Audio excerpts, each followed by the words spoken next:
এক রমজান মাসে যে কত বেদাত আছে একবারে মনের ইয়াতে সাদ করে বলে নিচ্ছে। আর ইফতার সাহারির খাওয়ার 5 মিনিট আছে, আপনারা তাড়াতাড়ি সাহারি খান, মা বোনেরা আপনারা উঠুন। আর কে যে কি করছে, গাজাল পড়ছে। যদি উমর রাদিয়াল্লাহু আনহু বেঁচে থাকতেন সবার আজীবন জেল হতো।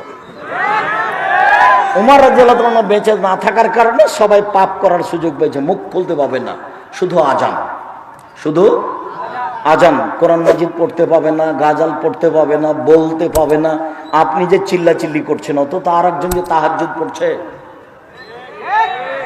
আমি তো ইমামের সাথে তারাবি পড়ি না, আমি তো নিয়মিত তাহাজ্জুদই পড়ি রাতে, ওই একই সালাত, যেটাই তাহাজ্জুদ সেটাই তারাবি। তা আপনি যে চিল্লাচিল্লি করছেন তা আমার সালাতের কি হলো? কে আপনাকে চিল্লাচিল্লির অনুমতি দিল?